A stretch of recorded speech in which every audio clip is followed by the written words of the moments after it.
আজকের টপিক হচ্ছে the evolution of market economy. বাজার ভিত্তিক যে অর্থনৈতিক মূল্যায়ন সেটাকে বোঝানো হয়। The evolution of market economy refers to an economic system where decisions regarding production, consumption, investment and pricing are determined primarily by the forces of demand and supply. বাজার অর্থনীতি এমন একটা অর্থনীতি কাঠামো যেখানে উৎপাদন, ভোগ, বিনিয়োগ এবং মূল্য নির্ধারণ মূলত চাহিদা ও যোগানের উপর নির্ভর করে। এতে সরকারের কোনো হস্তক্ষেপ খুব একটা থাকে না, থাকলেও সেটা কম পরিমাণে থাকে এবং প্রতিযোগিতাটা মানে পূর্ণ প্রতিযোগিতা থাকে এবং ব্যক্তিগত মালিকানা এখানে ভূমিকা পালন করে। কারণ তুমি একটা ব্যবসা শুরু করবে, সেটা কিরকম ভাবে মানে মার্কেটে তুমি একটা ব্যবসা করবে, এটা তুমি কতটা চালাতে পারবে এবং তুমি কতটা পর্যন্ত সেটার থেকে প্রফিট আর্ন করবে, বা তুমি সেখান থেকে কতটা লস হতে পারে বা প্রফিটও হতে পারে, সেটা পুরোটাই ডিপেন্ড করবে তোমার উপর। এবং এছাড়াও যে আমাদের যে বাজার অর্থনীতি আছে, বাজার অর্থনীতিতে বা এই মার্কেট ইকোনমিতে এখানে দেখো পুরোটাই ডিপেন্ড করবে কনজিউমারের ডিমান্ডের উপরে। পুরোটাই ডিপেন্ড করবে কনজিউমারের ডিমান্ডের উপরে। কারণ কি এখানে আমাদের কোনো জিনিসের কনজিউমার কতটা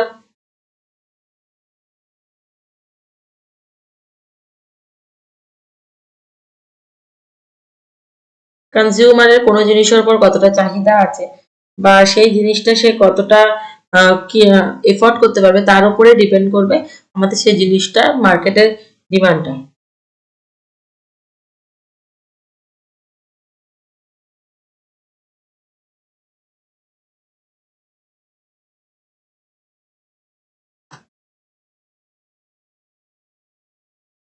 নেক্সট হচ্ছে প্রাইস সিস্টেম বা মূল্য ব্যবস্থা।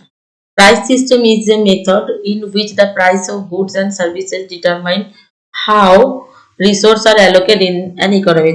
আমাদের ইকোনমিতে কতটা পর্যন্ত সম্পদ বা রিসোর্স আছে,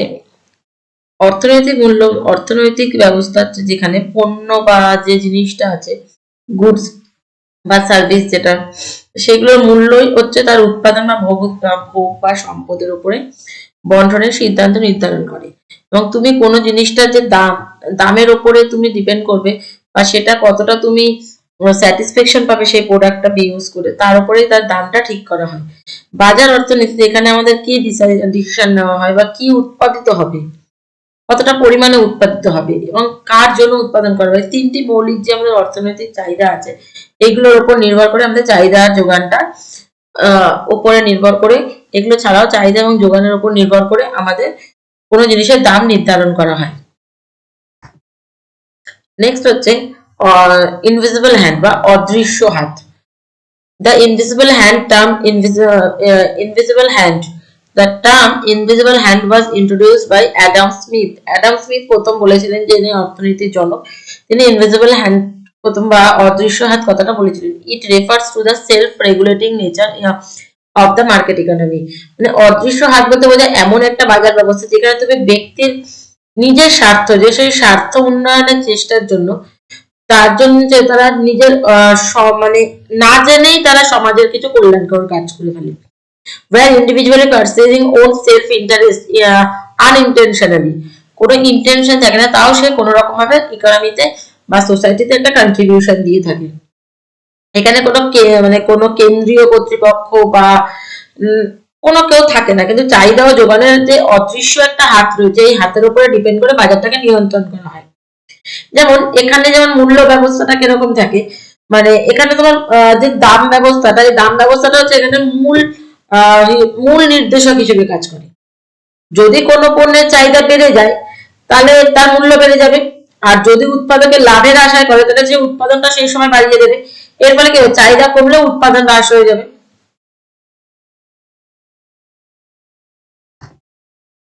নেক্সট হচ্ছে আমাদের ডিসিশন টেকার বা সিদ্ধান্ত গ্রহণকারী।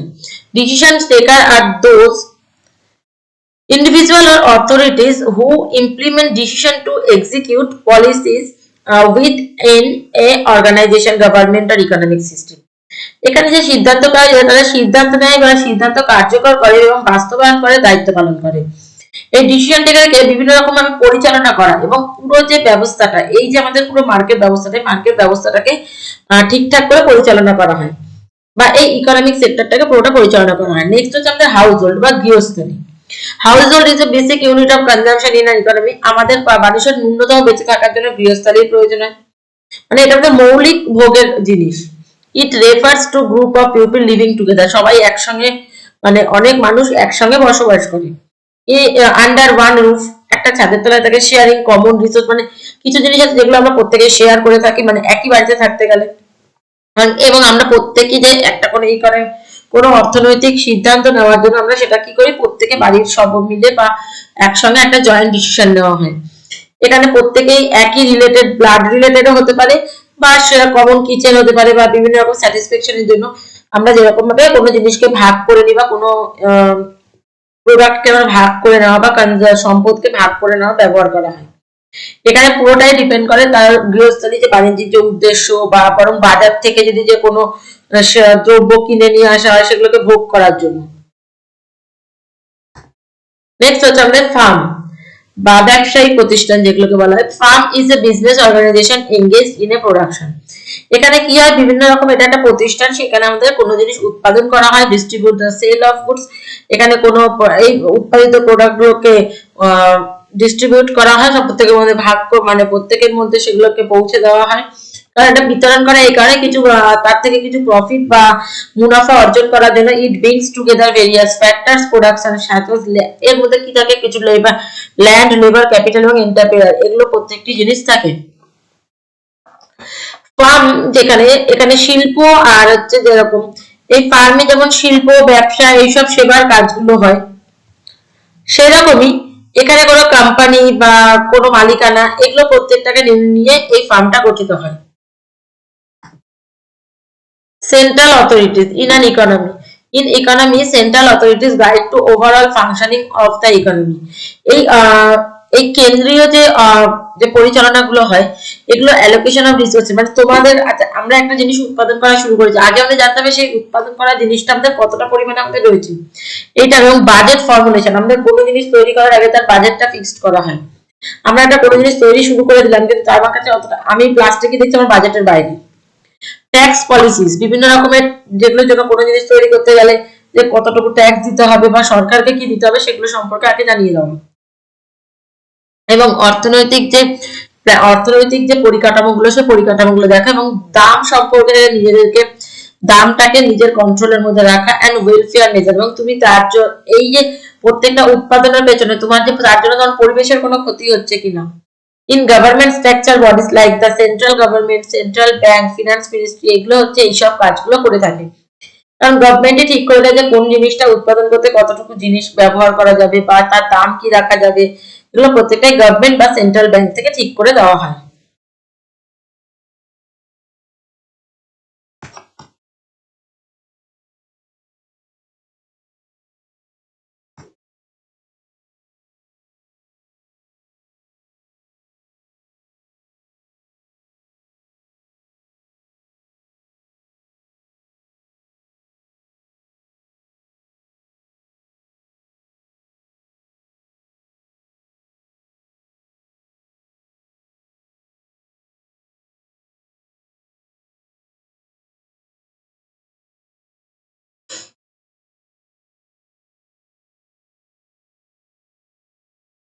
এছাড়া আমাদের বাজার অর্থনীতির কিছু সুবিধা আছে, যেমন কি বাজার অর্থনীতির সুবিধা কি, আমাদের বাজার থাকলে সেখানে আমাদের বিভিন্ন রকমের সম্পদ গুলো যেগুলো আছে, সেগুলোকে আমরা ঠিকঠাক ভাবে বন্টন করে প্রত্যেকের চাহিদা ফুলফিল করতে পারি।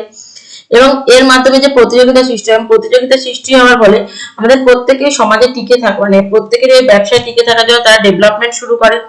এবং প্রত্যেকে যে মানে যে আমাদের যে কনজিউমাররা আছে, তারা যে কোন দ্রব্যটা চাইছে, সেই অনুযায়ী উৎপাদকেরা সিদ্ধান্ত নিতে পারে যে বাজারে কোন জিনিসটা চাহিদা আছে, সেই জিনিসটা আমরা বেশি করে তৈরি করব। এবং দ্রুত যে বাজারে নতুন জিনিস আনার প্রবণতা, তারপরে রুচি, প্রযুক্তি, এগুলোর সঙ্গে আমরা তাল মিলিয়ে চলা যায়। এবং বিভিন্ন ধরনের পণ্য এবং সেবা আমাদের উৎপাদন করা যায়। এর কিছু অসুবিধাও আছে, যেমন অসুবিধাগুলো কিরকম হয়, যে এর ফলে কি সম্পদের বৈষম্য বা আয়ের বৈষম্য দেখা যায়, তো কিছু ধনীরা আরো বেশি ধনী হয়ে যাচ্ছে আর কিছু গরিবদের সঙ্গে বঞ্চিত হয়ে থাকছে। এর ফলে বাজারেরও বা মার্কেটেরও ফেলিয়ার দেখা যায়। রাস্তার আলো বা প্রতিরক্ষার, এগুলো জনসাধারণের জন্য কিছু প্রয়োজনীয় পণ্য যেগুলো বাজার থেকে সরবরাহ করে।